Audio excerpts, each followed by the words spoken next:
Kuttikkad saint സെബസ്റ്റ്യാൻ Forane ചർച്ചിലെ അമ്പുതിരുനാളിന് ഒരിക്കൽ വൈദ്യുതിയുടെ വെളിച്ചം ആവശ്യമില്ലായിരുന്നു. വിശ്വാസം തന്നെയായിരുന്നു വെളിച്ചം. ചെർലേം ചുമന്ന് കൈകൾ വിരിച്ചിട്ടുണ്ടാകും, കാൽപ്പാടുകൾ പൊടിയിൽ മാഞ്ഞുപോയിട്ടുണ്ടാകും. എന്നാൽ ആ വഴികളിൽ ദേവസ്യാം പുണ്യാളന്റെ സാന്നിധ്യം ഇന്നത്തെ വെളിച്ചത്തേക്കാൾ അധികം തെളിഞ്ഞിരുന്നു. Saint Sebastian Forane church Kuttikkad അമ്പുതിരുനാളിന് പുതിയ കാലത്തിന്റെ കടന്നുവരവാണ് വൈദ്യുത ദീപങ്ങളാൽ അലങ്കരിച്ച തേര്. ആദ്യകാലങ്ങളിൽ പടിഞ്ഞിട്ട് മുറിക്കാർ തേര് കൊണ്ടുവരുമായിരുന്നു. അതാണ് തുടക്കം. ഏറ്റവും അവസാനം പ്രദക്ഷിണം പള്ളിയിൽ കയറുന്ന അമ്പു സമുദായം പടിഞ്ഞാട്ട് മുറിക്കാർ ആയതുകൊണ്ടാകാം ഇപ്പോൾ പിന്നെ സാമ്പത്തികമായി കഴിയുന്ന എല്ലാവരും തേർ പെരുന്നാളിന് ഇറക്കുന്നുണ്ട്. പക്ഷേ കുട്ടിക്കാട് അമ്പു തിരുനാളിന് ഏറ്റവും പ്രാധാന്യം അമ്പ്, ചെർലയം, മുത്തുകുടകൾ. കുട്ടിക്കാട് അമ്പതിരുനാളിനാണ് ചെർലയങ്ങൾ നിരന്നു കയറുന്നതാണ് ഏറ്റവും പ്രാധാന്യം. അപ്പോ പിന്നെ ചെർലയം ചുമന്ന് കയറ്റുക തന്നെ വേണം. ഇന്ന് കാലത്ത് തേരിൽ ചെർലയത്തെ കെട്ടിവച്ചു കൊണ്ടുപോകുന്നതും കാണാം.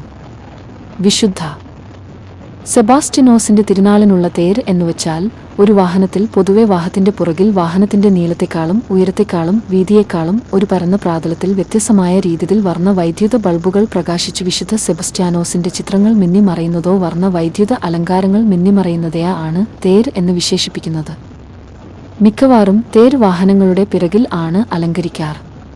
ചില സ്ഥലങ്ങളിൽ വാഹനങ്ങളുടെ മുൻപിലും കാണാം. ഈ തേർ പ്രദക്ഷിണം പോകുന്നതിന്റെ പിറകിൽ വരികയാണ് പതിവ്.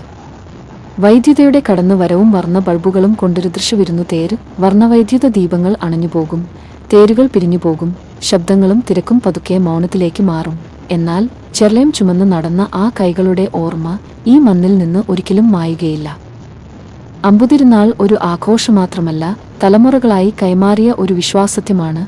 പുതിയ കാലത്തിന്റെ വെളിച്ചത്തിൽ നാം നടക്കുമ്പോഴും ആ പഴയ വഴികളിൽ പതിഞ്ഞ വിശ്വാസത്തെ നമ്മൾ മറക്കാതിരിക്കാൻ കഴിയുമോ എന്നതാണ് ഈ തിരുനാൾ നമ്മളോട് ചോദിക്കുന്ന അവസാന പ്രാർത്ഥന. ദേവസ്യാം പുണ്യാളന്റെ നാമത്തിൽ കുട്ടിക്കാട് അമ്പുതിരുനാൾ ഇനിയും വിശ്വാസത്തിന്റെ ജീവനുള്ള സാക്ഷിയായി തലമുറകളിലൂടെ തുടരട്ടെ.